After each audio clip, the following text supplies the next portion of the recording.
Hello అండి, నమస్తే. ఈరోజు నేను మీ ముందుకు ఒక యథార్థ గాథతో వచ్చాను. ఇది నిజంగా ఈ మధ్యకాలంలో జరిగిన కథ. దీని నవలా రూపమే చేయి జారెను నా మనసే. దీన్ని రచించింది డివి రమణి గారు. ఈ రచన గురించిన ముందు మాట రమణి గారి మాటల్లో మీ ముందుకు. ముందుగా శ్రోతలకి నా నమస్కారం. ఈ నా నవల చేయి జారెను నా మనసేకి ముందు మాట. ఒక రచన చేయాలంటే కథ కానీ, కవిత కానీ, నవల కానీ ఏదైనా ఒక ప్రేరణ కావాలి. ప్రేరణ సర్వసాధారణంగా ఒక విషాదం నుంచే ఎక్కువగా కలుగుతుంది, సంతోషం కన్నా. మనకే జరగాలని లేదు, చూసినా విన్నా ఆ దుఃఖం గుండె అట్టడుగు పొరలని తట్టి లేపుతుంది. అప్రయత్నంగా గుండె స్పందిస్తుంది. బాధ, సానుభూతి, ఎంపతి వంటి భావాలు కలుగుతాయి. ప్రేమ అనేది ఒక భావం కాదు, ఒక స్థితి. అది ఎంతో గాఢంగా మనసుని నింపి పూర్తి జీవితాన్ని మార్చేస్తుంది. ప్రేమ వలన ఎవరూ ముందుగా తెలుసుకోలేరు ఏం జరుగుతుందో. జీవితాన్ని అత్యంత హృదయంగా మార్చుకున్న వాళ్ళు ఉన్నారు, సమస్తం కోల్పోయిన నష్టపోయిన వాళ్ళు ఉన్నారు. ప్రేమ సక్సెస్ అవుతుందని, సుఖాంతం అవుతుందని గ్యారంటీ లేదు. అనుకోని సంఘటనలు జరిగినప్పుడు, ఏం చేయాలో తెలియని అయోమయంలో ఉన్నప్పుడు చేయూతనిచ్చి తోడుగా ఉండి ఆ దుఃఖసాగరంలోంచి బయటకు తీసుకువచ్చే ఆత్మీయులు, స్నేహితులు ఎంతో అవసరం. అంతకంటా ఎక్కువగా అవమానించకుండా అభిమానం మాత్రం చూపిస్తూ ఉండే కుటుంబం అందరికీ ఉండాలి. అదే ప్రకారం నిన్న, నేడు, రేపు అనే ఈ భ్రమణంలో నిన్న గురించిన గుర్తులలో, జ్ఞాపకాల్లోనే, గతంలోనే ఉండిపోతే నేడులో చేయవలసిన ఏవి కూడా చెయ్యలేని అసహాయత నింపితే భవిష్యత్ అన్నది తప్పకుండా ఒక ప్రశ్నార్థకమే అవుతుంది. తెలిసిన ఈ నిజం గతం వెంటాడుతూనే ఉంటుంది, వెంటాడకుండా మానదు. జీవితం అందుకే ఒక పజిల్ అంటారు. ఈ నవల రాయడానికి నాకు ప్రేరణ కలిగించింది ఒక యువకుని జీవితం. అంతటి దెబ్బని ఎలా ఎదుర్కొన్నాడా అని అనిపించిన ప్రతిసారి నా గుండె ద్రవించిపోయి కళ్ళల్లో నీళ్లు తిరిగేవి. ఆ బాధ అతనిదే కానీ నాదైపోయి నాకు నిద్ర వచ్చేది కాదు. నన్ను చాలా వెంటాడిన యథార్థ సంఘటన అది. ఆ యువకుని జీవితమే ఈ కథారచనకు ఆధారం. ఏం జరుగుతుంది, ఎలా జరుగుతోందో తెలియక రోజులుగా నిర్లిప్తంగా గడిపే అతనికి ఎక్కడికి వెళ్ళినా మనసుకి శాంతి లభించక పొందిన ఆవేదనకి అక్షర రూపమే ఈ నవల. రాధిక నన్ను ఒక నవల కావాలని అడిగినప్పుడు వెంటనే చేయి జారెను నా మనసే శ్రోతలకు చేరాలని తనకు అందజేశాను. ఇంతకు ముందు కూడా కథలు, కథానికలు ఛానల్లో నా రచన పలుకే బంగారమా నవల వినిపించింది. సున్నితమైన కోణాన్ని తనదైన సున్నితమైన సరళిలో వినిపించింది. మీరందరూ ఆదరించారు. చేయి జారిన నా మనసే కూడా ఆదరిస్తారని, నవల గురించి మీ అభిప్రాయాలు నాతో పంచుకుంటారని ఆశిస్తూ మీ Ramani. Thank you so very much madam. నేను అడిగిన వెంటనే నాకు నవల అందజేశారు. అలాగే ప్రేరణ కలిగించిన విషయాన్ని కూడా ముందు మాటగా వినిపించారు, ఆడియో బిట్ పంపించారు. Thank you so very much. Okay, ఇక కథలోకి వెళదామండి. అమ్మా, నువ్వేం చేయమన్నా చేస్తాను, చాలా సీరియస్గా అన్నాను. ఏముంది నాన్న, ఎంతకాలం ఇలా కుమిలిపోతూ ఉంటావు? నిన్ను ఇలా చూస్తూ ఎలా నెమ్మదిగా ఉండమంటావు? బాధగా ఉందిరా. అమ్మమ్మ తిండి సరిగ్గా తినటం మానేసి ఒక్కటే దిగులు పడిపోతోంది. నేనుండగా వీడి పెళ్లి చూస్తానా అంటోందిరా. మొన్ననే బీపీ ఎక్కువై పడిపోయింది. అయ్యో, ఇప్పుడెలా ఉంది ఆరటంగా అడిగాను. అమ్మ దగ్గర కన్నా అమ్మమ్మ దగ్గరే నాకు ఎక్కువ చేరిక. గుండె పట్టినట్టు అయ్యింది. ఆ పెద్ద వయసులో నా వల్ల బాధ కలుగుతోంది, నేనేమీ చేయలేకపోతున్నందుకు. ఇంటికి తీసుకొచ్చాము. నాన్న నీకు తెలియనివ్వద్దన్నారు. చెప్పకుండా ఉండలేక చెప్పాను. నా బంగారు, కొంచెం నా మాట కూడా వినరా నాన్న? కాలంతో పాటు మనం కూడా మారాలి, మూవ్ ఆన్ అవ్వాలి. అమ్మ తడికళ్లతో చెప్తుంటే ఏమని చెప్పాలో అర్థం కావటం లేదు. ఎలా మర్చిపోగలడు జానకిని? తనకు దేవత. సుడిగాలిలో చిక్కుకున్న నావలాంటి జీవితానికి ఒక అర్థం కల్పించి ముందుకు నడిపింది. ఆ పరి లేకపోతే నేను లేను అనే నిజం నాకు అర్థం కావటానికి చాలా కాలమే పట్టింది. కళ్ళనీళ్లతో అడుగుతున్న అమ్మకేం చెప్పగలడు? ఆ బాధ ఏదో అది తన సొంతమైన గతంలో 1000 ముళ్ళుంటే అంతకు మించిన మధురమైన గులాబీల పరిమళం నింపే మర్చిపోనివ్వని మాధుర్యం ఉంది. అదెంత మధురం అంటే బాధ మొత్తాన్ని ఒక చల్లగాలిలా తాకి తాజాగా చేసి బతికిస్తోంది అమృతంలా. ఎంత అందమైన జీవితాన్ని ఊహించుకున్నా ఎలా జరిగిందలా? కన్ను మూసి తెరిచేలోపు. ఏరా, ఏమిటి మళ్ళీ ఆలోచనలో పడ్డావు? చిన్నమావయ్య కబురు పెట్టనా? ఆశ చావక అడుగుతున్న అమ్మ వైపు చూశాను. ఆమె మొహంలో కనిపిస్తున్న ఆశ వైపు నిస్సహాయంగా. ఏం లేదమ్మా, నేను చూడక్కర్లేదు. మీరు ఎలా చెప్తే అలా, మీకందరికీ నచ్చితే నాకు ఓకే. నాకు ఒక వీక్ ముందు చెప్పు చాలు. ఒక్క క్షణం ఆగి వస్తాను అన్నాను. పెదవులతో చెప్తున్నా కళ్ళు నిర్వికారంగా ఉండటం ఆమె దృష్టి దాటిపోలేదు. వెర్రి నాన్న, ఇంత దుఃఖం మోస్తున్నావు. నిన్ను ఆ దుఃఖంలోంచి బయటికి తీసుకురావటమేరా నా కోరిక నాన్న. చిన్నత్త వాళ్ల తోటికోడలు కూతురు ఒక్కతే అమ్మాయి, అరుణ, మంచి పిల్ల, మనతో కలిసిపోతుంది, చూద్దాం అనుకుంది మనసులోనే. వివరాలేవీ చెప్పలేదు. ఫైన్ మూడ్లో వాళ్ళేళ్లే అనుకుంది. ఎవరో ఒకరిని పెళ్లి చేసుకుంటే కొంచెం మార్పు వచ్చే అవకాశం ఉంది అనేది ఒక ఆశ, అంతే. వెంటనే వీడియో ఆఫ్ చేసేశాను. అమ్మ నా కళ్ళల్లో నీళ్లు చూడకూడదని. గోడ మీద ఉన్న పెద్ద ఫోటో జానకిది నవ్వుతూ చూస్తూ. Come on my dear, all the best అన్నట్లు అనిపించింది.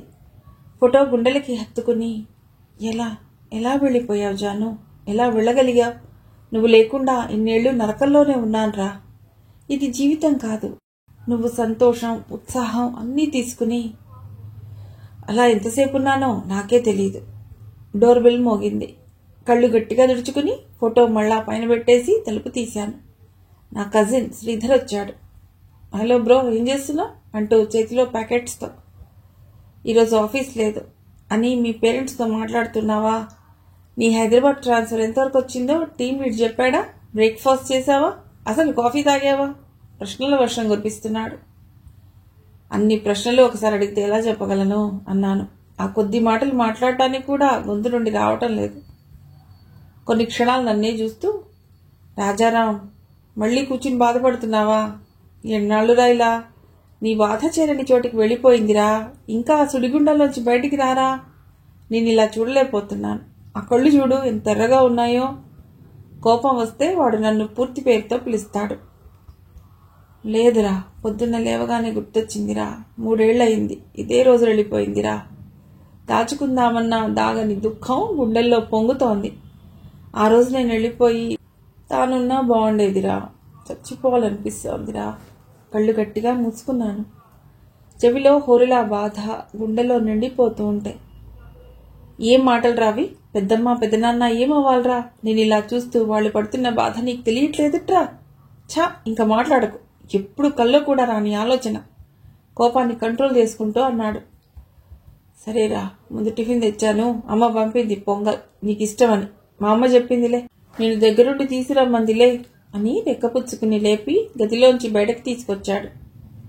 ఎంత చెప్పినా వినడు. ఇంకా వరుసగా బాబయ్య, శ్రీధర్, అక్క శ్రీలక్ష్మి అంతా ఫోన్ల మీద ఫోన్లు చేసి పిలుస్తారు. అంతకన్నా వెళ్ళటమే బెటర్ అని వాడితో బయలుదేరాను. శంకరం బాబయ్య స్టేట్ బ్యాంకులో పనిచేసి రిటైర్ అయ్యారు. శ్రీలక్ష్మికి మేనరికం చేశారు. ఇంకా శ్రీధర్ ఉన్నాడు. వాడు నేను చిన్నప్పటి నుంచి కలిసి చదువుకున్నా. కలిసి ఎంసెట్ రాశా. అదొక గొప్ప పీరియడ్ అని చెప్పొచ్చు.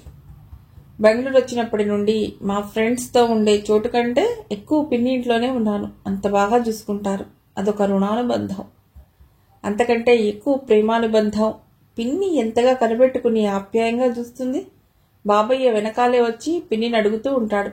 రామానికి ఏం కావాలో చూడు, వాడు అసలే మొహమాటస్తుడు అని.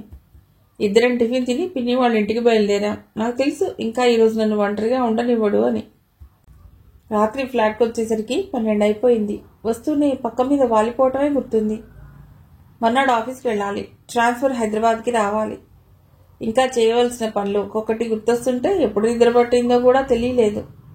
రోజులు గడుస్తున్నాయి, కానీ ఉత్సాహం తెచ్చుకుందామన్నా రావటం లేదు.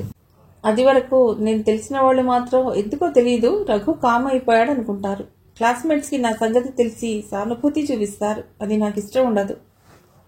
ఈ మాత్రం ఏకాంతం దొరికినా జానకి ఆలోచనలు తప్ప ఏవీ గుర్తురావు. అసలు ఇంజనీరింగ్ చదివే రోజుల్లో చాలా బిందాస్గా ఉండేవాడిని. అమ్మా నాన్న చాలానే గారం చేశారని చెప్పాలి. అడిగిన దానికన్నా ఎక్కువ డబ్బిచ్చేవారు. ఇంకే ఫ్రెండ్స్తో జల్సా అడిగేవాళ్ళు లేరు. ఆ నేపథ్యంలో క్లాసెస్ ఎగ్గొట్టి మరీ బయటకు వెళ్ళిపోయేవాళ్ళం. నేను, శ్రీధర్, రంగరాజు, వెంకట్రావు, మదన్, సిద్దికి, డేవిడ్ అంతా ఒక గ్రూప్గా అల్లరి చేసుకుంటూ తిరిగేవాళ్ళం. జానకి మాకు జూనియర్. ర్యాగింగ్లో భాగం అంత పంచుకోలేదు. ఎందుకో నాకు నచ్చేది కాదు. ఫ్రెషర్స్ పార్టీలో చాలా శ్రావ్యంగా పాడిన పాట మనసుకు హత్తుకుంది. మొదటిసారి ఆ అమ్మాయిని స్టేజ్ మీద చూశాను. బాగుంది కదా అనుకోకుండా ఉండలేకపోయాను. ఫస్ట్ ఇయర్ అయిపోయింది. ఎగ్జామ్స్ బాగా రాయలేదు. సెకండ్ ఇయర్కి వచ్చేసరికి ఫస్ట్ ఇయర్ బ్యాక్లాగ్స్. సెకండ్ ఇయర్లో కొన్ని ఉండిపోయాయి. కొన్నిసార్లు లైబ్రరీలో, క్యాంటీన్లో చాలాసార్లే జానకిని చూడటం, మాట్లాడటం జరిగింది. కానీ అంత క్లోజ్గా ఏమీ ఫీల్ అవ్వలేదు. అతి కొద్ది రోజుల్లో కొంచెం కొంచెంగా డ్రింక్స్ తీసుకోవటం, నేను నా కంట్రోల్లోనే ఉన్నాను, ఎప్పుడన్నా మానేయగలను అనుకుంటూ కొన్నాళ్లు గడపటం. అక్కడితో ఆగకుండా డ్రగ్స్ దగ్గరికి చేరటం. కాకతాళీయంగా కాదు, ఫ్రెండ్స్ ప్రోద్బలం కూడా కాదు. నాకే తెలియకుండా అలా ఊబిలో జారిపోతున్న నిజం. చాలా కాలం దాకా తెలియదు అంటే బహుశా ఎవరు నమ్మరేమో. మెయిన్ ఒకలాంటి టెన్షన్ వచ్చేది. ఎగ్జామ్స్ అంటే ఎప్పుడూ లేని భయం. ఆ భయం దూరం చేసుకుందుకు మిగతా అలవాట్లు. ఫ్రెండ్స్తో కలవటం కూడా తగ్గించడం తెలిసినా కామ్గా ఉండిపోయాను. క్యాంటీన్లో ఒక్కడనే కూర్చుని ఉన్నాను. క్లాసెస్కి వెళ్లకుండా ఉన్నాను. ఏమిటో అంతా నా వైపు అయ్యో పాపం అని చూస్తున్న ఫీలింగ్. అది అవాయిడ్ చేయడానికి క్లాసెస్ మానేశాను. May I SIT here? Janaki నెమ్మదిగా అడిగింది. తలెత్తి చూసి ష్యూర్ ప్లీజ్ కూర్చోండి మర్యాదగా అన్నాను. నన్నే పరిశీలనగా చూస్తుంటే ఇబ్బందిగా ఉంది.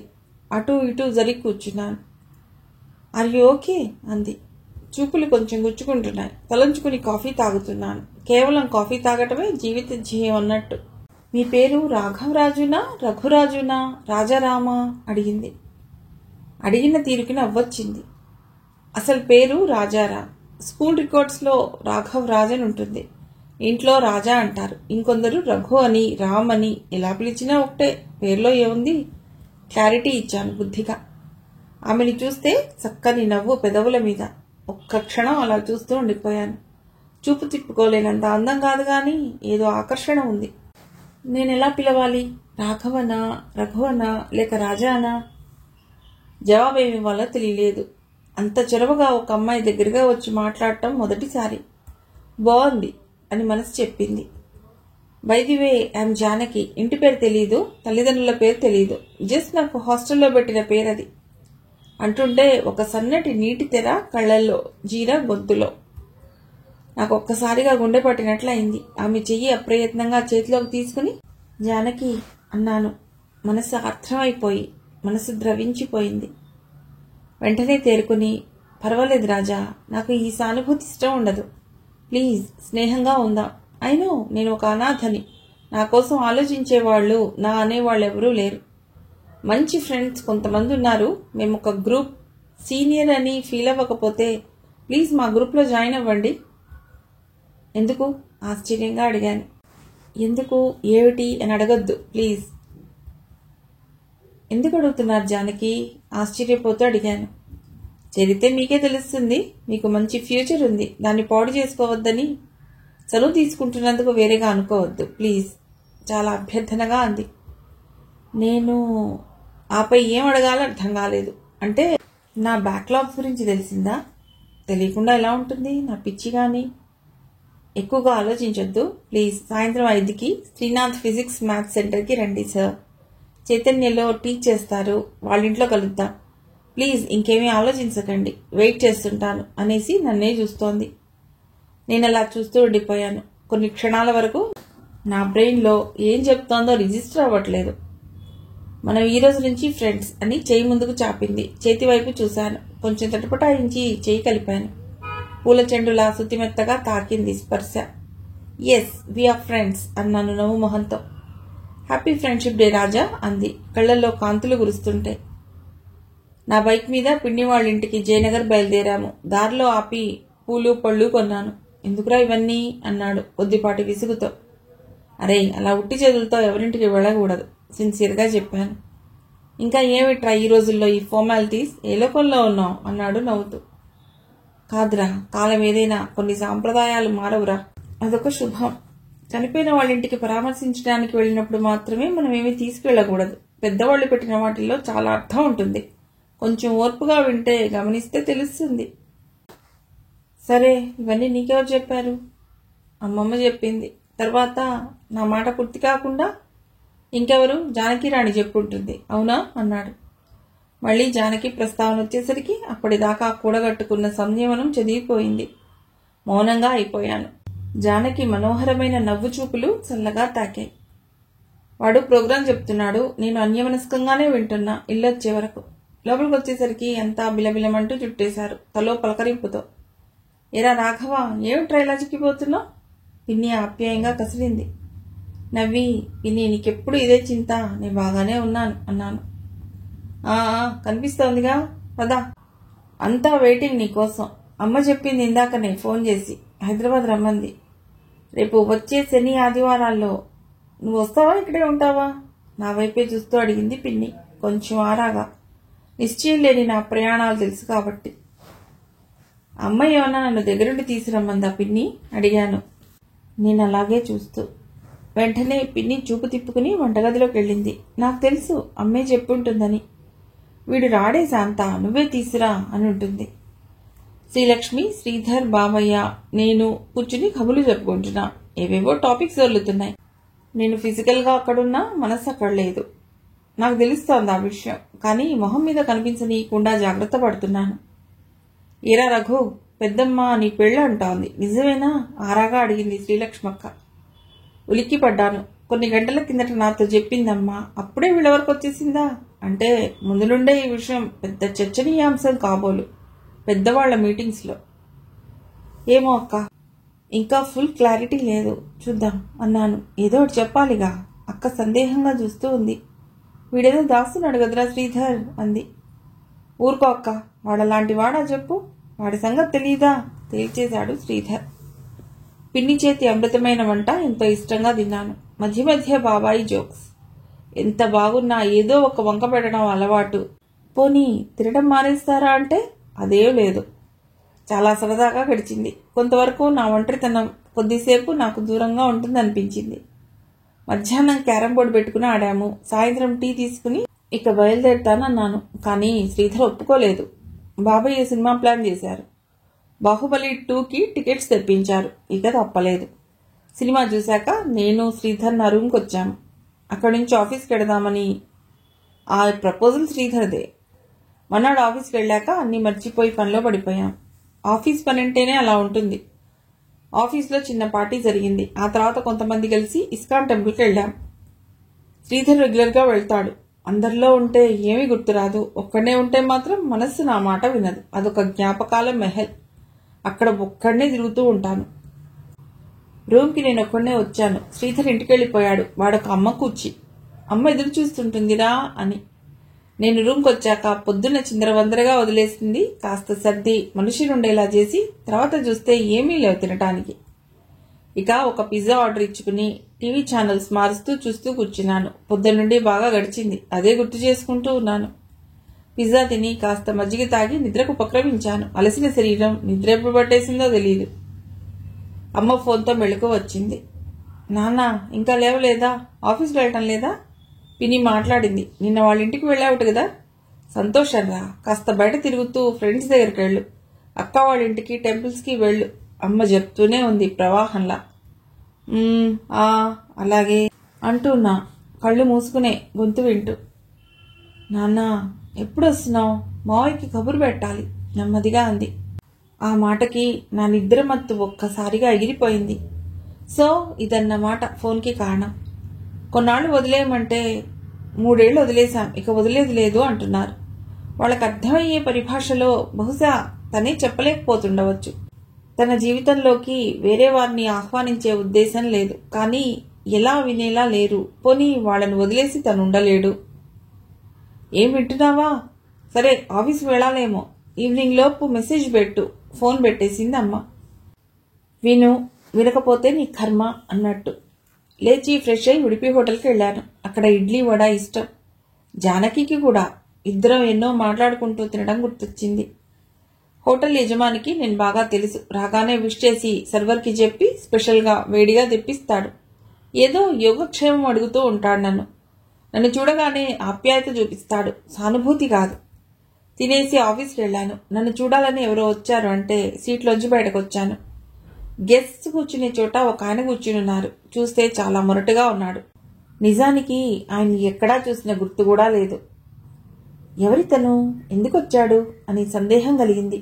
దగ్గరగా వెళ్ళి, చెప్పండి ఎవరు మీరు, నాతో పనేమిటి అడిగాను. నన్ను రామకృష్ణయ్య గారు పంపారు. నేను వారి కార్ డ్రైవర్ని.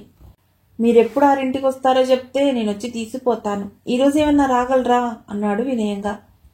ఈలోపు శ్రీధర్ వచ్చాడు. ఎవరు? యాదగిరి మావయ్య పంపారా? అవును చిన్నబాబు, ఈరోజు మీ మావయ్య గారు ఇంటికాడున్నారు, అడిగి రమ్మంటే వచ్చాను అన్నాడు.